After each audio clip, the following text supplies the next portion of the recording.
ওটা প্রস্রাব করার জায়গা পেয়েছি তো সমস্যা নেই।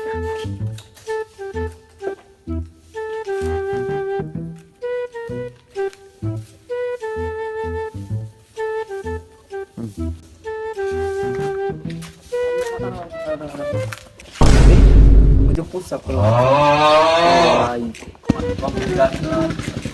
ভাই সাপ তো নিয়ে গেছে, কি করি?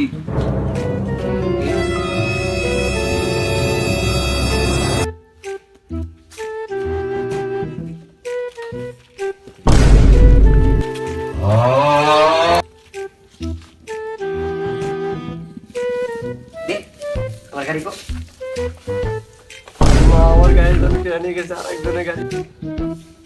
হ্যালো ভাই, হ্যাঁ ভাই, টাইম তো একটা মারছি। হ্যাঁ ভাই, আসবেন নাকি? আচ্ছা ঠিক আছে, আসেন আসেন, আমি মরে আছি, আসেন। হ্যাঁ ভাই, কি অবস্থা আপনার? হ্যাঁ ভাই, ভালোই তো দাইন মারলি হ্যাঁ ভাই। কস এখন কি কত কি হইলি ছাড়বি কত? ভাই গাড়িটা তো আমি রাইখে দিতে চাইছিলাম, এই গাড়িটা আমার অনেক পছন্দ হয়েছে, তো আপনার সাথে আমার অনেক দিনের সম্পর্ক, আপনি অনেক দিন ধরে একটা গাড়ি চাইতেছেন, তাই আপনারও দরকার, তাই আপনার কাছে আমি গাড়িটা সেল করে দিতে চাই। কত লিবিস কত? একদম ভাই একদম 50,000 টাকা। ধর পেটা কি কস তোর আগে এবার 50,000 টাকা কইতেছিস, তোর একদম 30,000 টাকা দেব দিবি? না ভাই, 30,000 টাকা তো অনেক লস হয়ে যায়। ধর পেটা কিসের লস হয়ে যায়? কোনো কিছু লস হবে না, দে দে দে তাহলে শোন। হ্যাঁ ভাই। 30,000 টাকাই রইলো, হ্যাঁ আমি কালকে ওর কাছে বাজারে দোকানে রেখে যাবো, বুঝা তুই বিকাল বেলা নিয়ে যা। আচ্ছা ঠিক আছে। আর স্টার দেওয়ার ব্যবস্থা করছু? না ভাই, স্টার্ট দেওয়ার ব্যবস্থা তো হলো না। এই পাশে আমি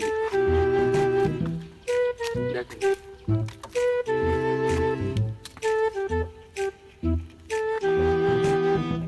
যা ব্যবস্থা হয়ে গেছে। আচ্ছা ঠিক আছে, তাহলে কালকে টাকা তো পাই যাইতেছি। আচ্ছা কালকে আচ্ছা ঠিক আছে ভাই। দেখ স্টারের ব্যবস্থা হয়ে গেছে দেখ। হ্যাঁ ভাই ঠিক আছে ভাই, কালকে তো টাকা পেয়ে যাবো। ঠিক আছে কালকে টাকা পাবি, আর ওরা একটু বাজারে নামাই দিস, ঠিক আছে? আমি চলে গেলাম। আচ্ছা ভাই, আচ্ছা ভাই যান।